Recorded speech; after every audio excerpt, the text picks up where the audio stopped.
د روژې مبارکې میاشتې په راتګ د میدان وردګ ولایت په بازارونو کې ګڼه ګوڼه زیاته شوې.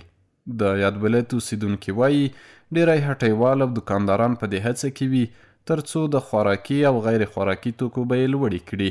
دوی له مسؤلینو غواړي تر څو د نرخونو کنټرول ته ځانګړې پاملرنه وکړي. په دې حالت کې چې روزه راځي په نورو ملکو کې ارزاني کېږي، د موږ تاسو په ملک کې قیمتي کېږي. له مسؤلینو نه هم دا غوښتنه ده چې وګرځي په بازارو باندې، په دکانو باندې.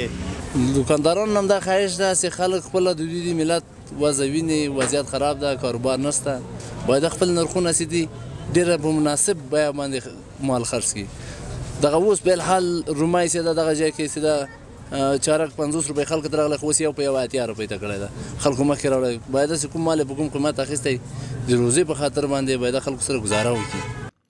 ورته مهال د دې ولایت د نرخونو د کنټرول او احتکار څخه د مخنیوي کمیسیون مسؤلین وایي تل یې له بازارونو څخه د احتکار د مخنیوي په موخه لیدنه کړې او د روژې مبارکې میاشت کې به وخت پر وخت د نرخونو کنټرول په موخه له بازارونو لیدنه وکړي.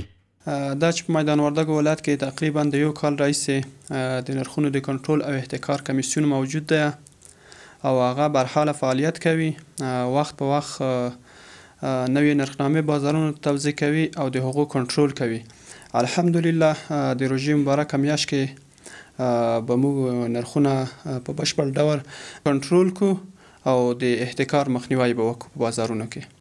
دا په داسې حال کې ده چې د میدان وردګ ولایت د نرخونو کنټرول او مخنیوي کمیسیون په دغه ولایت کې له تیر یو کال را په دې خوا فعالیت لري. مسؤلین یې وایي که څوک د نرخونو د لوړوالي کوښښ وکړي قانوني چلند به ورسره وشي.